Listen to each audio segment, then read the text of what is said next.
Magic Tree House by Mary Pope Oswald. 4:00 Chapter 8. Dig, dogs, dig! Pinky and Stinky. Okay. Chapter 8. Dig, dogs, dig. Pinky and Stinky tied their rope around the big rock. The wind howled. The two pirates pulled. They pulled and pulled. They need help, said Jack. Let the dogs do the work, growled Captain Buns. You're not too nice fairy to them, said Annie. Who cares? Roared the Captain Buns. Captain, you got it, shouted Pinky. They started pulling the rocks across the sand. Now rush us dig where the rock was, said Jack. All of us. Okay, not the Jack. It's crazy. Yeah. Oh. But Captain Bones, dig your dogs, he shouted. Pinky and Stinky started to dig. The wind blew even harder. They were going to be thunderstorm. Ow, I got sand in my eyes, Pinky whined. Oh, me back hurt, Stinky cried. Dig, shouted Captain Bones. He held Jack into Annie with the hand. With another pull on the medallion.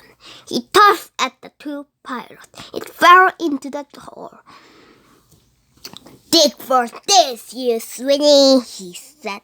Squawk, runk, Annie said. Polly was back.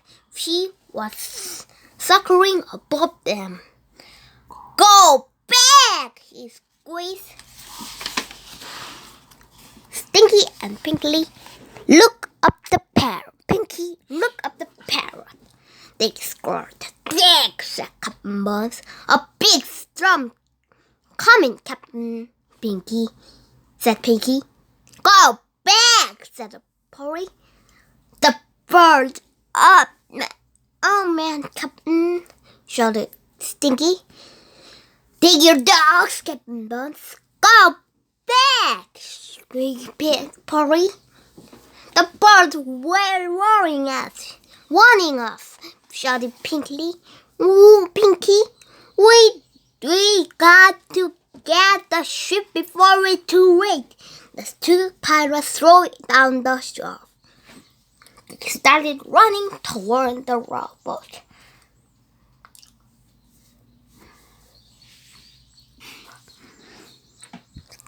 Come back, you stupid dude! Okay,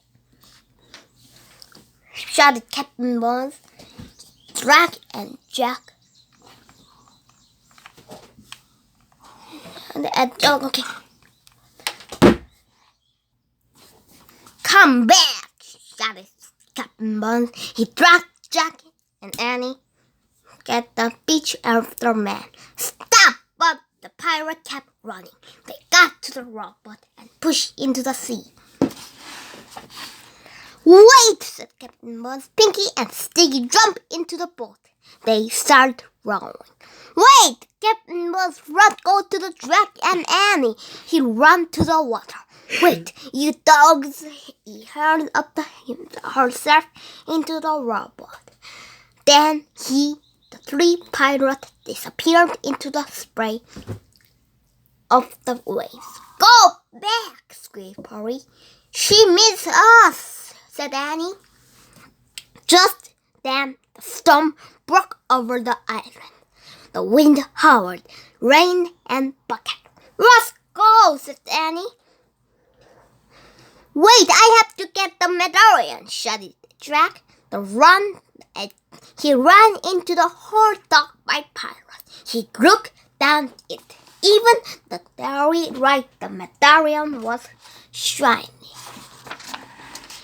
Big fat raindrops were falling into the hole, washing away the sand.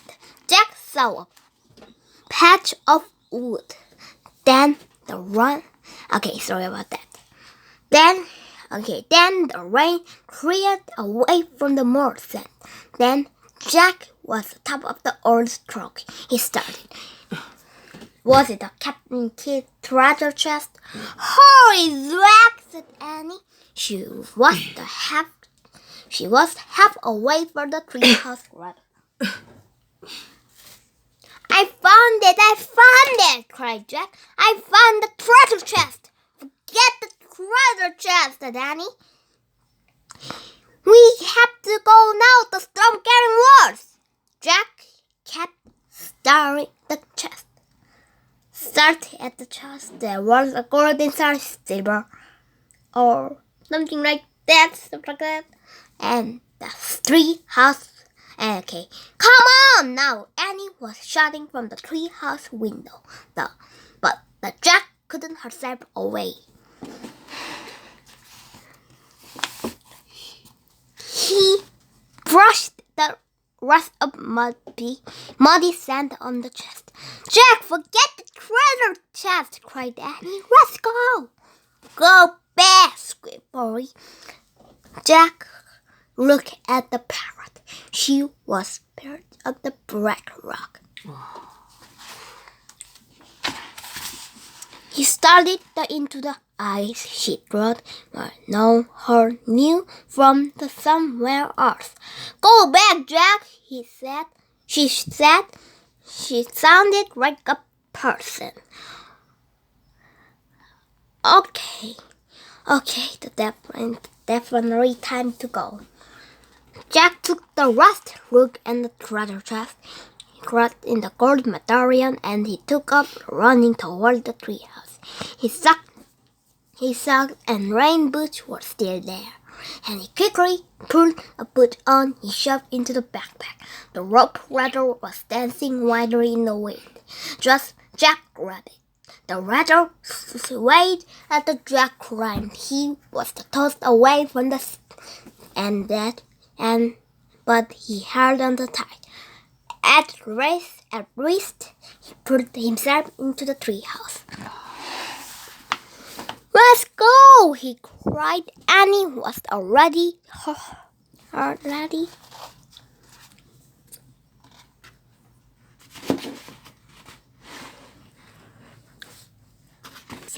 at the back of the page. Let's go! He cried. Annie was already holding up the Pennsylvania book. She pointed to the picture of Frog Creek. I wish we could go there, she shouted. And the wind was already blowing so hard, but now it blew even harder. The treehouse was started to spin. It spun faster and faster. Everything was still, absolutely still. Chapter 9: The Mysterious M. Drip, drip. Jack opened his eyes. The rain was dripping from the leaves at the tree. They was rolled back in the Frog Creek. The rain was softer. The air was sweeter. Oh man, Jack sighed. That was gross. He was holding in the gold medallion. Polly's gone, said Annie. Sadly, I was so hoping she might come back with us. No magic creature would have ever come back with us, said Jack. He pulled off the backpack. It was damp with the rain and the salt water. Jack took out of the pilot book. He put on the stack of the book on top of the dinosaur book and the night book and the mummy book. The back of the gold medallion beside the bookmark with the letter M. Next, he went down in the knees and ran the finger and the shimmering M on the floor. We didn't find M on this trip, he said. Or the M person, said Annie. Squeak! Polly! Annie cried. The parrot soaring into the treehouse.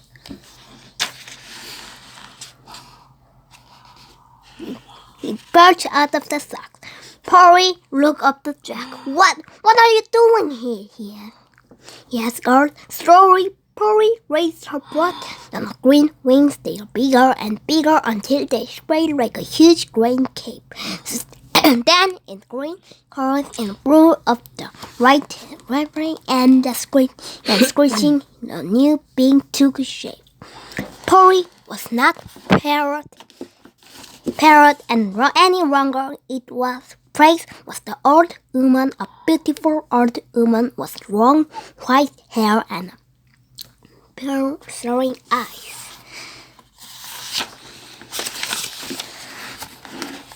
She was the green feathered cape. She appeared on the stack of the book. He was very calm and very still.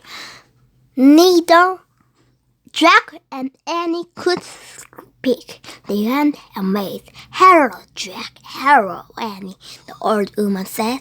"My name is Morgan Refray."